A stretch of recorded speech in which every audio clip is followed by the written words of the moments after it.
আমন্ত্রণ news 24 sports লাইটে আপনাদের সঙ্গে আছি আমি শাহরিয়ার বাবু।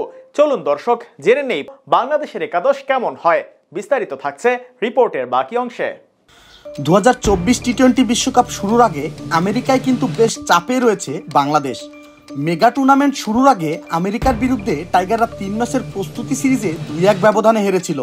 এরপর দুটি প্রস্তুতি ম্যাচের প্রথমটি বৃষ্টিতে ভেস্তে যায়, যেটি আমেরিকার বিরুদ্ধেই ছিল। শনিবার ভারতের বিরুদ্ধে শেষ প্রস্তুতি ম্যাচে বাজেভাবে 60 রানে হারে তারা। ব্যাটে বলে সবেতেই ব্যর্থ হয় বাংলাদেশ।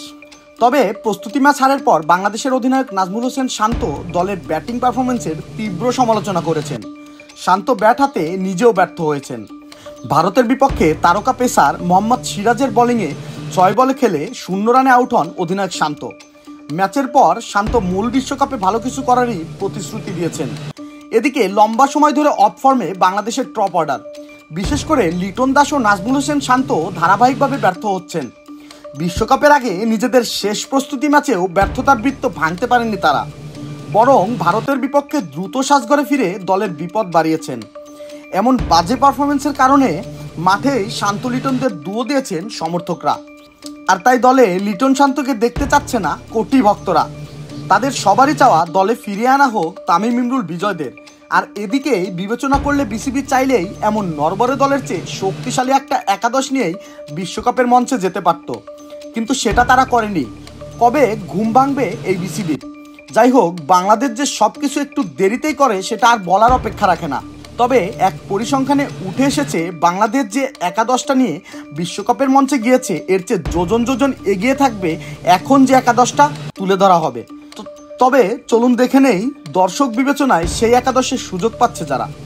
ওপেনিংয়ে সবার পছন্দ এবং বাংলাদেশের আস্থার জায়গা তামিম ইকবাল খান এবং ইমরুল কায়েস। অধিনায়ক হিসাবেও থাকবেন তামিম ইকবাল খান।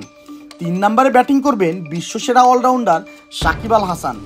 4 নম্বরে এনামুল হক বিজয় এবং তিনি পালন করবেন উইকেটের পেছনের দায়িত্ব। 5 নম্বরে তাওহিদ হৃদয়, এই সময়ের সেরা ব্যাটার যে তিনি। 6 নম্বরে দেখা যাবে বাংলাদেশের আস্থার ও ফিনিশিংয়ের দায়িত্বে থাকা মাহমুদুল্লাহ রিয়াদ। 7 নম্বরে সাইফুদ্দিন, যে দীর্ঘ সময় পরে জাতীয় দলে এসে ভালো পারফরমেন্স করার পরেও থাকতে হয়েছে দলের বাইরে।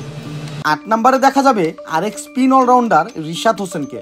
আর বাকি 3 জন ফাস্ট বোলার হবেন তাসকিন আহমেদ, মুস্তাফিজুর রহমান এবং শরীফুল ইসলাম। এছাড়াও 15 সদস্যের দলে বাকি 4 জন খেলোয়াড় হবেন মেহেদী হাসান মিরাজ, সাব্বির রহমান, তানজিম সাকিব এবং আরেক উইকেট রক্ষক ব্যাটার পারভেজ ইমন কিংবা রনি তালুকদার। হয়তো এই একাদশটা নিয়ে বিশ্বকাপের মঞ্চে গেলে খারাপ করতো না বাংলাদেশ, কেননা এখানে অনেকেই অভিজ্ঞ খেলোয়াড়।